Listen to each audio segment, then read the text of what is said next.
Hello, everybody, and welcome to another one of IRONSHIELD Financial Planning's Fly on the Wall webinars. For those of you who don't know me, my name is Scott Plaskett. I'm a certified financial planner and the senior financial planner and CEO of the fee-based financial planning firm IRONSHIELD Financial Planning. If this is your first time tuning into a Fly on the Wall recording, let me quickly explain to you what this is. You're going to experience what it's like to be a fly on the wall during one of my update calls with a member of our Top Guns network. This network is my personal network of specialists. Every so often, I ask a member of my network to touch base with me to bring me up to speed on the latest happenings in their area. And when they call me, I record the call so you can be a fly on the wall for that call.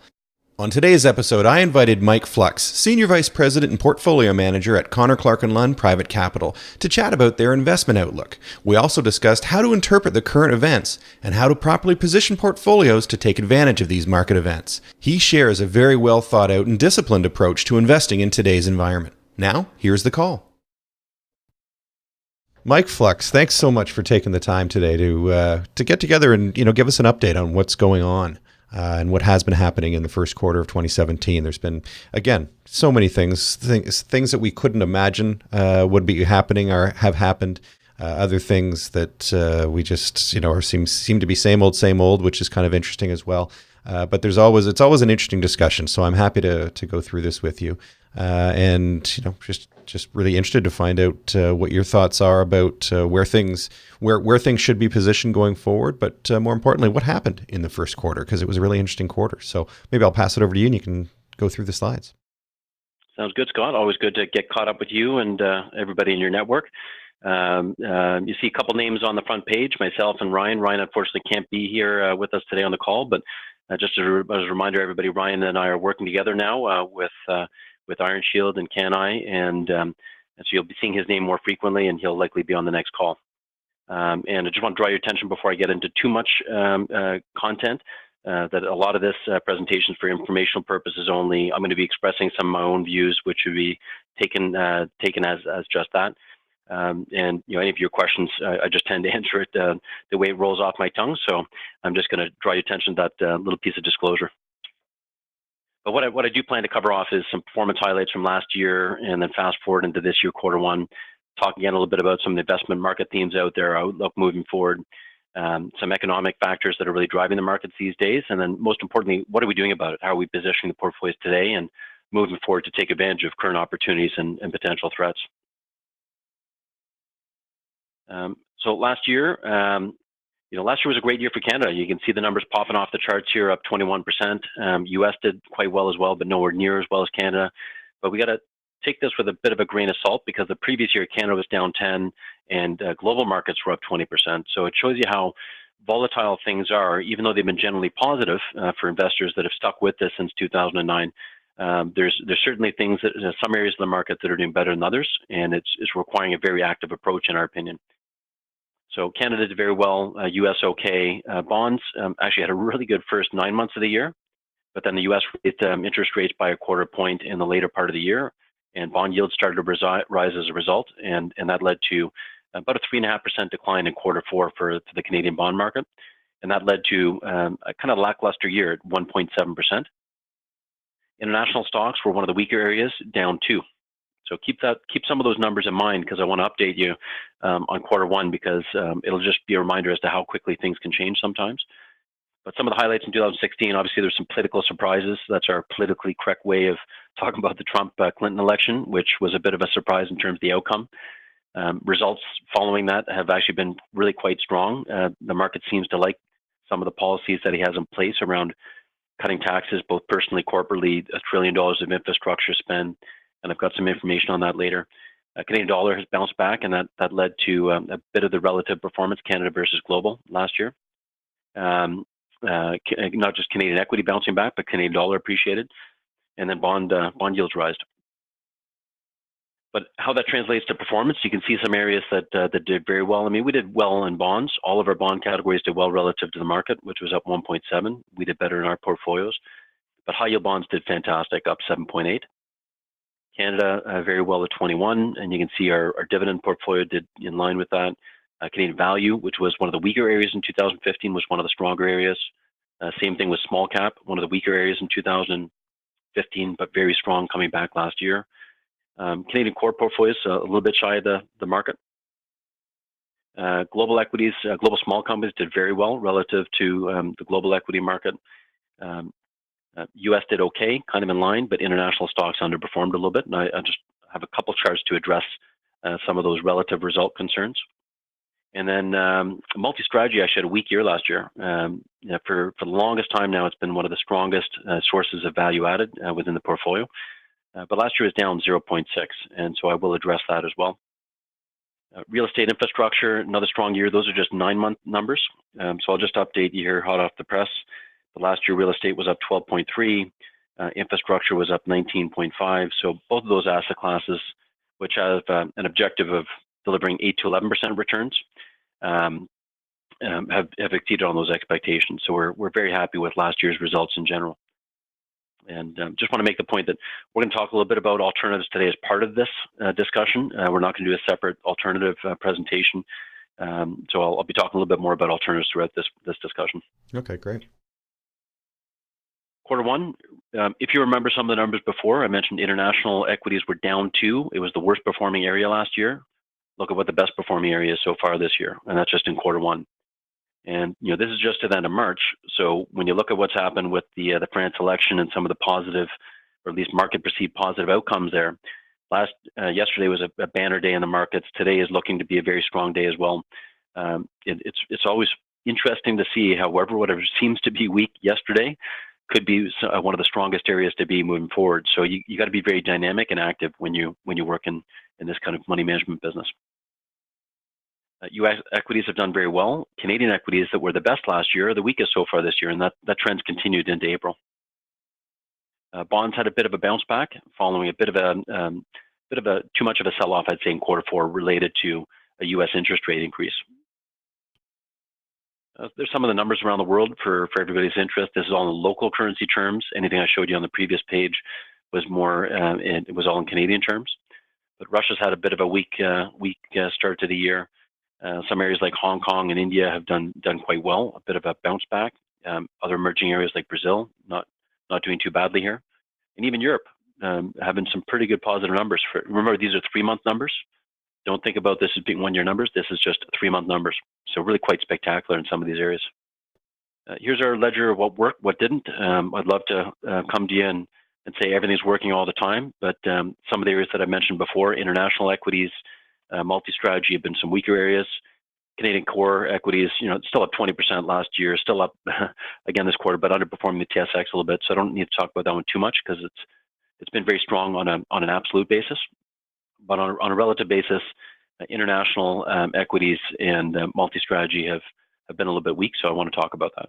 Everything else working really quite well. I mean, you saw the numbers for real estate, infrastructure, global small companies, Canadian small companies, Canadian value high yield bonds, all working out very well last year and this quarter. And just in what you've gone over so far, I mean, what I kind of have this picture in my mind of a toolbox. And, if you don't have all these tools in your toolbox, because if you put this slide up and then instantly snap onto the previous year slide and then go for the previous year and the previous year, all you would see is performance in various tools in the toolbox, but it would never be one consistently. We've seen that in many, many times. If we go back and take a look at some of the sessions we've done and recordings we've done, there's been such a discrepancy between what the best performing area was or asset class or whatever it happens to be. So it just screams to me that if you don't have all the tools in your toolbox, and also if you don't know how to deploy all the tools in your toolbox at the right time, it can be a very, very challenging time out there for somebody, for a do-it-yourself or somebody that's trying to get by with what can be considered the typical portfolio, a good stock or bond and some cash, and that's just not enough anymore. So that's what sort of as you go through this, what's going on in my head is saying, wow, it's so nice to have these tools to deploy to take advantage of the opportunities that are being presented. Yeah, exactly. And, as you say, sometimes some things are working, some things are not. What's really nice about this Q1 results page that we've been on for a bit to give people some time to digest the numbers, everything is up. Notice there's nothing below the main starting line. Everything is up for the quarter. Really positive start to the year. In contrast to last year, if people still remember, January and the first 11 days of February were dismal. There was very few trading days which were positive. We were going through a global market correction at the same time. So great to lop off a tough quarter in Q1 last year and add a strong quarter like this to our one-year track records. So everybody's probably noticed a bit of a bump on the one-year numbers on the recent report, and it's good to see. Really happy to see those kind of results. Canada a little bit weaker than global, as you can see. Everything's looking quite positive relative to the market returns in purple. One area weakness, just on a relative basis, international, but we're still at 5% in the last 3 months in that portfolio. The bond portfolios had a decent quarter. Again, these are 3-month numbers relative to the market. 3-month numbers ending Q4, real estate was up 4.5 last quarter. Infrastructure was up 5.1, so really strong results there. And multi-strategies turned to positive, but still not quite as strong as we'd like it to be. There's still some factors in the market that are keeping that to underperform a little bit, but we do certainly expect that to move forward, moving forward here. So quickly on the international equity portfolio, we have a global equity manager that focuses on high return of invested capital type investments. And what this is showing is that this style clearly dominates the S&P 500 in general, but that style has been underperforming quite recently. And so that's been impacting our international portfolio. Multi-strategy, which as a reminder, this is an asset class that essentially we try to have no market risk in it, no interest rate risk, no currency risk. It's designed to get a 6 to 8% gross return with bond type volatility. And it's certainly been serving that purpose quite well. In fact, you can see the longer term numbers here, 5-year numbers relative to core bonds, outperformed in a big way, even over a 3-year basis. On a 1-year basis though, and quarter to date, underperforming a little bit. So it's a bit of a short-term blip in our view, because long-term we do expect it to outperform. The main catalyst to this is one of 3 market-neutral strategies that we have within the fund, and market-neutral means no market risk. But it's in our fundamental Canadian small-cap equity approach, and it's really coming down to the energy sector, where quality names have not been driving the market. In 2015, it worked really well. The fund was up 17%. And that's because whatever, the whole Canadian market was weak, energy in particular sold off. If you remember, energy, oil prices went down to $28 a barrel. The exchange rate went down to 68 cents. And what worked the best there is holding quality energy names. They just didn't go down as much. So we delivered a positive return. But last year, when the switch turned from risk off to risk on in Canada, all the energy names that lost the most in 2015 made the most in 2016. So the market's just not being driven by what makes sense from a math and science standpoint, but it's more emotionally, whatever went down the most must go up the most in 2016. So that's what you're seeing here, is that this one style, in particular the energy bets, underperformed on a 1-year basis. But you can see how strong it's been over the last 5 years. Obviously a big contributor, delivering 14.3% to this 11.1% return. Hopefully that's not getting too technical, but I just want to share some of those statistics with you, just so that there's a little bit of comfort around a little bit of short-term pain in multi-strategy, but it's certainly something that we as a firm are sticking with, and we recommend that clients still support it within their portfolios. Yeah, but I mean, I think it's, you're not making decisions, on a short-term basis, and you're not going to have everything work out for you all the time. And successful investing actually takes place when you've got 51% of the decisions are right, and that's all you need for it to be successful. So the key. I often joke that we try to be right 7 times out of 10. So just a little bit above what a coin flip might be, and that's pretty good relative to others in the marketplace. Yeah, absolutely. So we're going to talk a little bit about some investment market themes and our outlook. First of all, here's the last 4 quarters. We lopped off a pretty negative quarter. And this is just showing equity market returns, a blend of 40%, 45% in Canada, 55% in the rest of the world, global markets, including Canada. And you can see every quarter has been positive now. So on a 1-year basis, we should all be very happy and celebrate this. There's been no shortage of volatility with the Brexit result, a bit of a short-term dip here last June, a very strong July recovery, up 5.9% for the markets. The Fed held interest rates back then. Just a little bit later that year, they raised rates for the first time. There was another increase in Q1 of this year. Trump won the election. Back over here, you can see all the volatility leading up to that. But just after the election, this is probably election night right here. Things took off quite steadily, just with the odd blip along the way. This one was because of interest rate declines. Trump's inauguration, a little bit of a hiccup around there, but in general, it's been a very, very positive trend line pointing upwards. Trump seems to be talk of the town these days. We basically have to assess what is going to perform the best now that we've got Trump as president south of the border, and he wants to cut a lot of taxes personally, corporately. We still have to see if he can get this through. There's going to be more tariffs and border tax adjustments being made, and there's certain areas like Mexico that's going to impact quite negatively. And there's certainly some areas like small to mid-cap U.S. companies that we think are going to benefit from some of these changes. So we've really tried to put a little bit of thought into what are the most attractive ways to invest, what are some of the less attractive. But Canadian exporters are going to be impacted by this. Chinese exporters to the U.S. are going to be impacted by some of these policies, and certainly Mexico.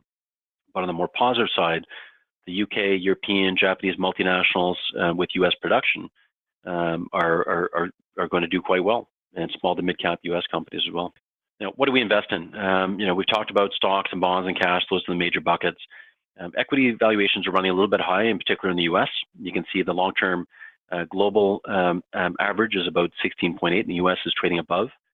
Canada's trading at fair valuations, I'd say. Europe is trading at a little bit more of a value pricing, and emerging markets are trading quite low. And so when you look at this, it's not a surprise that what's performing the best this year is international stocks and emerging markets, because these areas we're trading at below long-term valuations. In general, the trends are pointing quite positive for the world earnings forecast is trending up, and stock prices do follow earnings. So when you see earnings trending up like this, as long as there's not a change or an upcoming change expected where earnings are going to start to shrink, stock market will probably continue to trend upwards. Canadian equities are positioning for improving global growth. Here you can see Global Purchasing Managers Index, which is trending up. The TSX is trending up along with that. Canadian equities are highly correlated to global growth, because when there's increased demand for energy and mining and metals and materials, Canada is going to be boosted in that kind of economic environment. Oil prices are more dependent on supply these days, and OPEC is setting the floor for prices. U.S. shale is really setting the ceiling, as we say there. You can see what's happened. Oil kind of spiked up in north of, went up to about 147 at one point. Then it dropped all the way down recently to $28 a barrel. And now we're seeing a decent recovery from there, now back up into the kind of 50 range. The downward pressure on the Canadian dollar continues. Last year was a good year for it, but recently there's been a bit of a sell-off there. It's down at around 74 cents today. It dipped below 74 cents just recently. But we kind of see it moving at a trading range somewhere in the 72 to 77 range. There's not a lot that we see driving it up above or below those areas, but if the U.S. continues to raise interest rates and Canada doesn't follow suit, that could lead to a little bit of increased strength for the U.S. dollar. So on that point then, because the Canadian dollar is something that I think we're all aware of, if we've done any traveling or if we've gone anywhere outside of Canada, and maybe people have decided not to go outside of Canada because of the dollar on trips. But with that being the case, and then earlier in your discussion, you've talked about how the opportunities right now are presenting themselves outside of Canada's border. How does that factor into the decision-making process when we know that there's more opportunities from an investment standpoint outside of Canada, but now our dollar is so weak? So to get those opportunities, is that something that triggers some hedging concerns, or do we just sort of not really pay too much attention to that because the opportunities are so great? Yeah. So first of all, we can lean into areas outside of Canada. We have gone overweight global equities relative to Canadian equities. So we do favor the U.S. and the international markets to Canada right now. So we've done that through an asset mix decision. And that's really the main way that we try to tackle this. But on the reverse, let's say we think the U.S. dollar is going to weaken, and we still like U.S. stocks. We can actually layer in a bit of a currency hedge to remove that U.S. dollar risk from the portfolio, and we have done that actively in the past. But recently, things have been trading in such a tight trading range and moving so quickly that we haven't really adopted that kind of approach. But way back in 2004. We would have done so when the dollar was trading down in the low 60s, if you remember, and then it quickly went up to the high 70s almost overnight. And when it went back down to low 70s, we basically layered in almost 100% currency protection hedge. Since then, we've been really quite active about layering it in or reducing it as needed. But in the recent time here, we haven't really been too active with that. We haven't needed to. And is that primarily because it's kind of in that trading range that you feel is appropriate? Yeah, it's in a fairly tight trading range. Yeah, I mean, if Canada isn't going to follow suit with raising interest rates, and that's why we do believe at some point, might not be this year, probably won't be, but Canada will likely need to start raising rates if the U.S. continues down the path of raising interest rates. They've already raised a couple of times. They'll probably raise 3 or 4 more times in the next couple of years. Sure. Yeah. Interesting.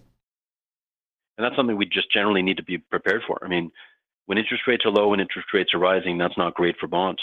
So we'll talk a little bit about some of the things we're doing to manage that risk. Getting a few clients come to the table and asking questions about, is this the end of the market cycle? Are we going to see a pullback?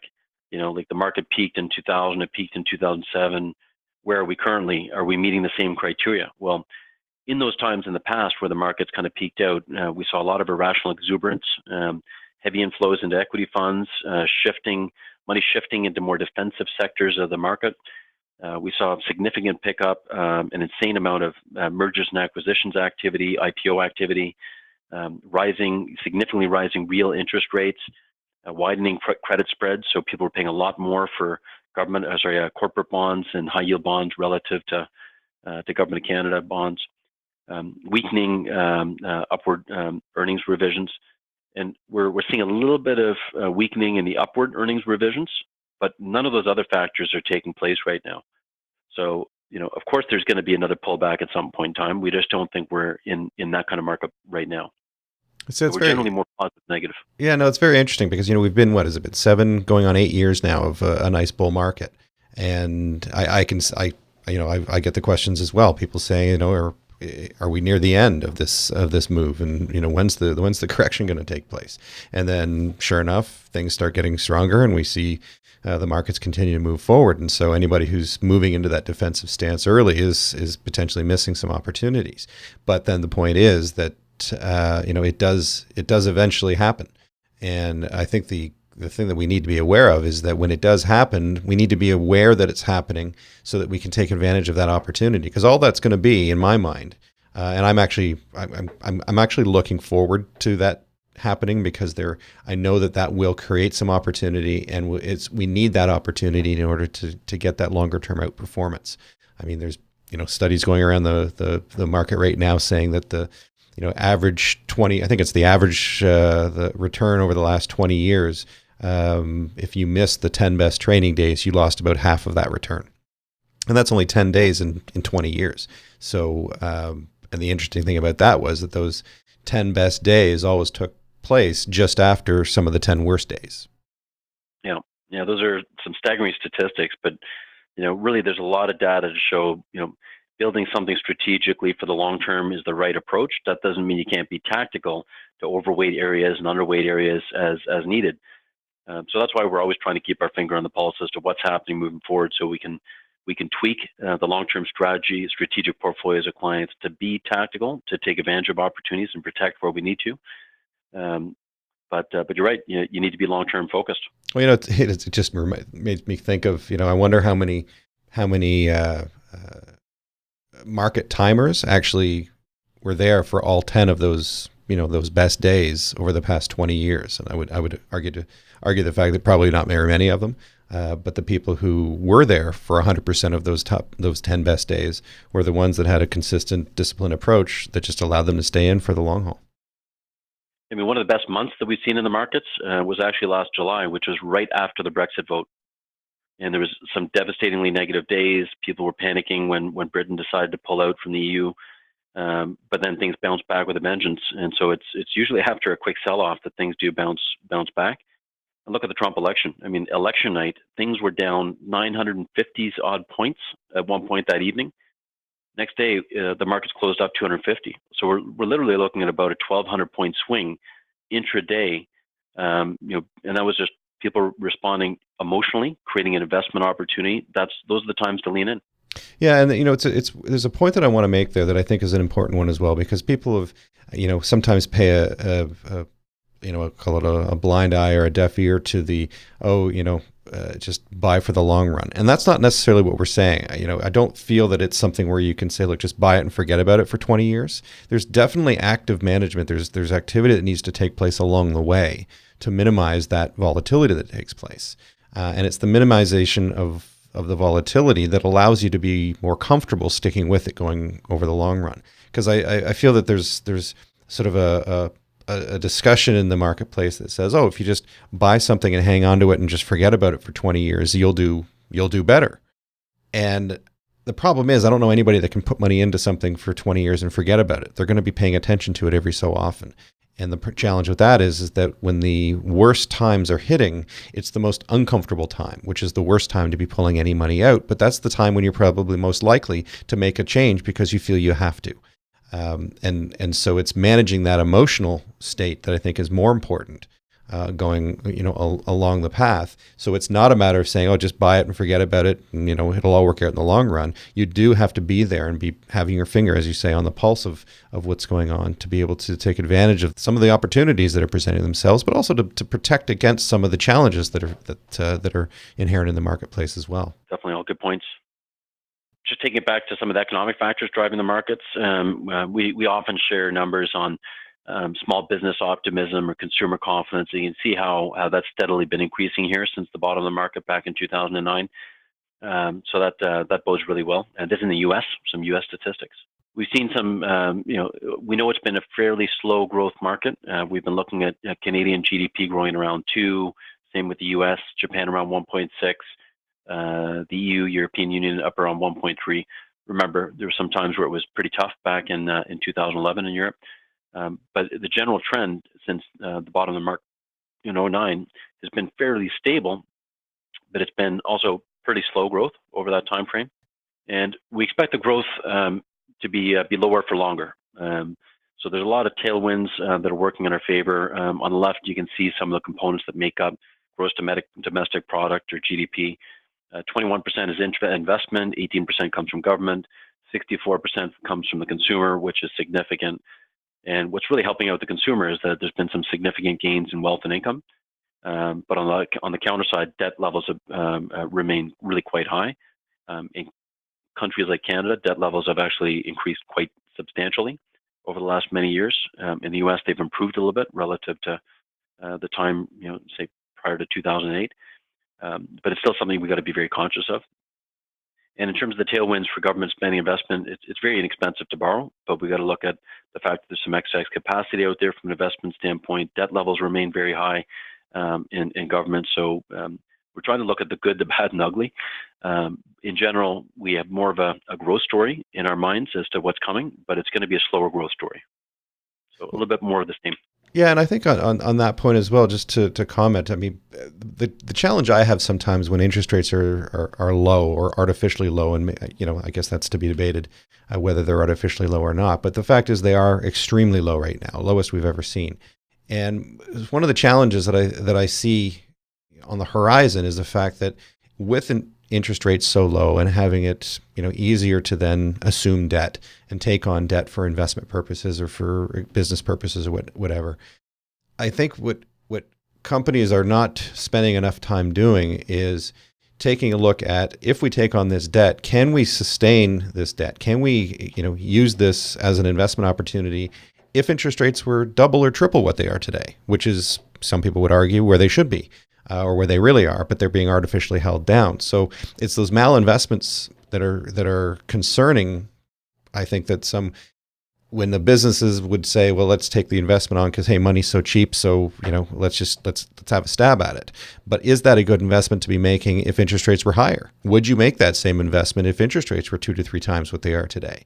And it's when interest rates start to increase that those are the concerns, and those are the times when these artificial bubbles start to get created, and that's when the bubbles do start to burst, because those investments can't sustain when interest rates are higher. So yeah, like basically when you've got a situation where we've got the ability, you say inexpensive to borrow. It is very inexpensive to borrow. So making investments and government spending and whatnot. The problem then is on the headwind, you've got the debt levels are remaining high. And so when you've got those debt levels remaining high, they're sustainable when interest rates stay low. But if interest rates start to go up, the question that I have, that I don't know how to necessarily get the answer to, is of the spending or the investments that were made with interest rates so low. If interest rates do rise, will those investments have been made if interest rates were higher? And I would argue, or I think there's yeah, no, I take your point, and you know, you can see that in the real estate market. I mean, look at all the people that are flooding into the real estate market because things are affordable, because they carry a house in terms of the current interest rates, and mortgages are being locked in at 2.5%, 3%, anywhere in that range. What happens if interest rates go up just 1.5%? We're looking at a significant increase in what it's going to take for people to pay their mortgages. So, yeah, I mean, low interest rates do fuel a bit of exuberance, as we say, and you know, money has been kind of moving into the market because there's been some good past results. But you know, particularly with real estate, we're seeing a lot of people leaning in at a fairly late stage in the cycle there because interest rates are so low. As they start to go up, things start to look less attractive on a relative basis. So it's certainly something we got to be mindful of. And when you layer in inexpensive and high debt levels, yeah, if interest rates move up quicker than people expect here, we could be looking at some tougher times ahead. Yeah, and that I think that's exactly where sort of my mind was going when I was looking at this chart, is exactly that point. So, you know, I again, being protected from it and being prepared for it and being diversified, I think, is an important protection mechanism against that. Yeah. And this is kind of along the same lines. We do think the rates are expected to rise, but we think it's going to be slow. Here you can see, going back to 83, you know, people might forget where the rates were back then. Yeah. Not all of us. But you know, recently, going back to 2007, I mean, the rates kind of peaked out here around 5.5. Rates kind of went down to close to nothing, stayed there for years, quite a long time. You know, very rare to see that, obviously, if you're looking back through time. And now we're starting to see them finally creeping back up. And so we're just looking at some of the past rate cycles. You can see how much the rates moved up in those time frames, and you can see the impact to the Canadian bond universe yields, the S&P 500, the U.S. stock market returns during this time frame, all positive. TSX return, all positive except for one during 94, 95. Really some strong recoveries here in the TSX during these past cycles. And here's the averages. So you can get a sense of rising interest rates are generally good for the stock market. It means the economy is growing, stock prices follow earnings, so generally that bodes well for the market. And that's, you know, in part, that's what we're starting to see here. Now, bonds, you know, typically people hold bonds because they offer stability and income, right? But bonds today are offering less stability than you might otherwise see. If interest rates move up just 1%, we're looking at about a 2.9% loss potentially in 2017. Last quarter, interest rates just moved up a quarter point US, and the bond market dropped 3.5. So we're looking at bonds probably doing lower single-digit returns moving forward. If you just look at the yields, the current yields are around 2.1 in a regular portfolio, bond portfolio. Something more conservative, less interest rate risk, more like 1.3. High yield bonds are paying 4.8. So we've just got to come to expect a little bit less and maybe a little bit more volatility related to rising interest rates. Now, what does that mean for how we're going to position portfolios? This changes from quarter to quarter. Here you're seeing some of the directional changes. We're somewhat neutral on global equities. We're favoring that a little bit more now, starting to see some more positive signs in the international markets.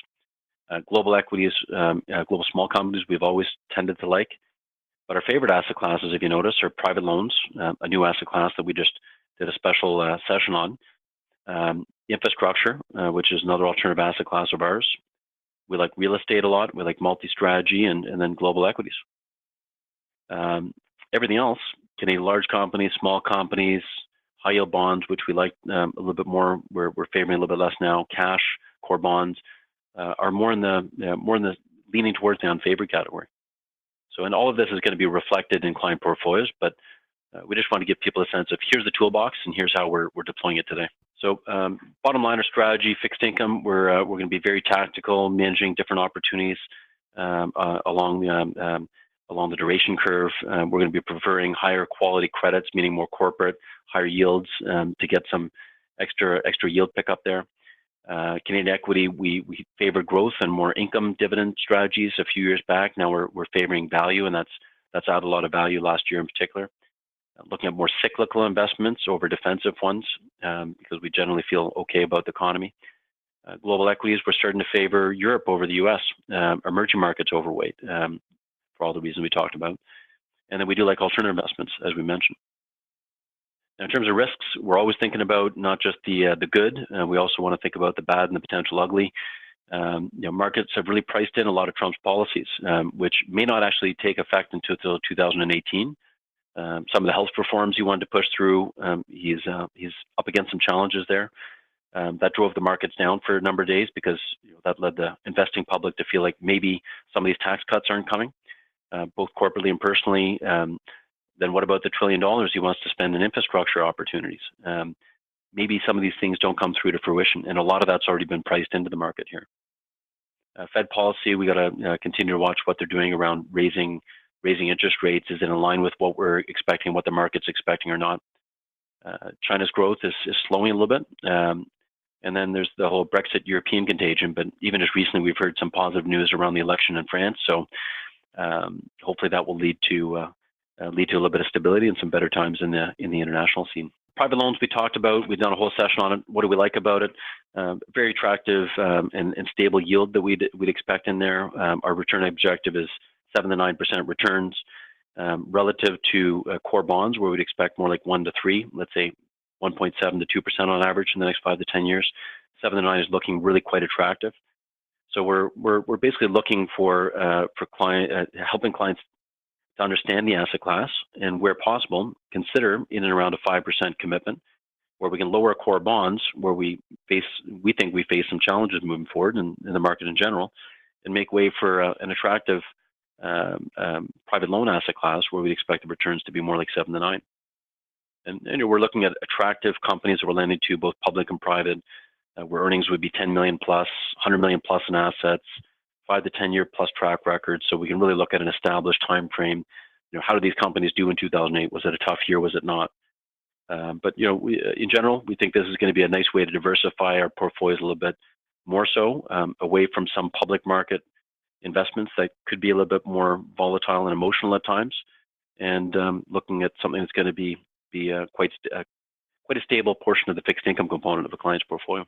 Well, I mean, and something's got to be done about the fixed income side, because it's got such a headwind against it with the, if interest rates stay low, well, then it's just going to continue to have the low rates. And if interest rates rise, it's going to put some negative pressure on it. So, that typical approach to, a balanced portfolio has got to be revisited a little bit. And I think it's just so important to bring in some alternatives into that side of the fixed income portfolio. And, and then real estate infrastructure, that's been around for quite some time now, since 2011.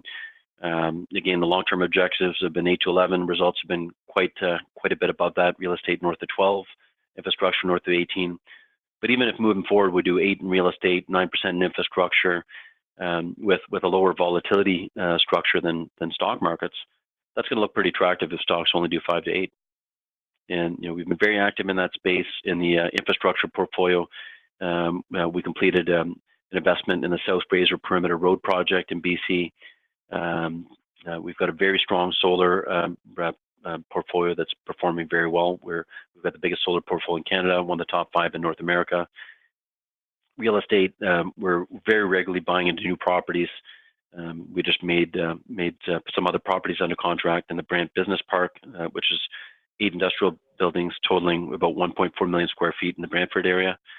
And then we bought a Toronto property, 333 Queen Street West, which is about a 16,000 square foot retail building right in downtown Toronto. And here's some data points, but larger institutions have been increasing their allocations to alternatives steadily over time. In the past, I might have shown you a chart of OMERS where they've got almost half their money now in private market investments, just in real estate, infrastructure, and private equity alone. But you can see the general trends. Alternatives have been increasing, an increasing allocation within their portfolios. Equities have been still a good allocation, but decreasing a little bit.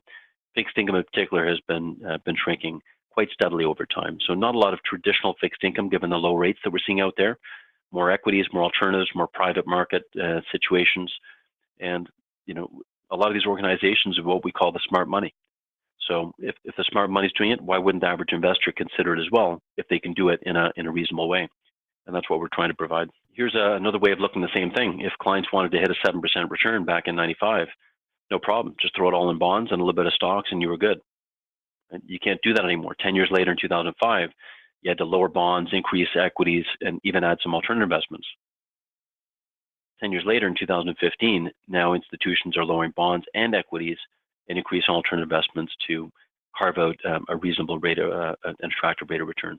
So, I mean, maybe returns are going to be a little bit weaker in the traditional markets moving forward, stocks, bonds, cash, and balanced portfolio where maybe we felt pretty comfortable that 6% is a reasonable rate of return over a period of time, or even better back in the heydays when fixed income was paying higher single-digit interest rates. Maybe the next 5 to 10 years is going to be like 4.5% to 5%. The range of returns on an annual basis could be anywhere from -5 to +15, which means there's a 10% chance returns could be better, a 10% chance returns could be worse. But if you add multi-strategy, which we've talked about, and you can see the impact to return just for that one asset class, and also how the downside is a little bit lower.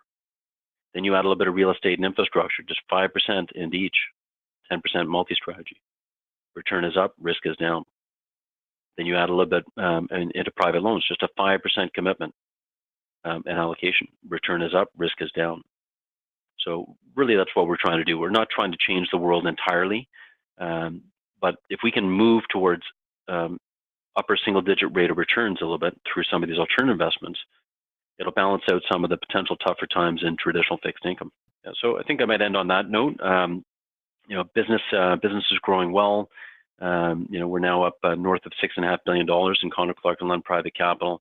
You can see how we've continually invested in the business in different asset classes, all the different asset classes in the purple, private loans being the most recent. We're now managing over $6.5 billion, so this is even a little bit dated. We're up to 40 managers working with clients across the country. So we try to invest in the business in advance of it actually happening so that we can get there. Well, that is fantastic. I really appreciate you taking the time to go through all of that, and really, it's nice because it's sort of that once a quarter we get together and there's just kind of a clarity shot, right? That says, look, this is what's been happening. Here's where things are at, and this is what the plan is going forward. And to be able to have that, to sit down and have that discussion with you every quarter just to get some clarity on it is fantastic. So I appreciate you taking the time. Thank you for listening to today's call. If you require further information or have a question relating to today's call, please go to the comments section in the show notes below. Ask your question or make your comment and we'll respond directly online. If you would like to take advantage of a free, no obligation appointment, please call me at 416-626-6515. Or you can visit us on YouTube by checking out our YouTube channel, youtube.com/IronShieldCFP.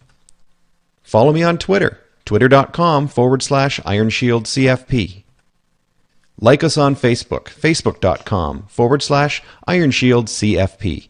Or you can connect with me on LinkedIn.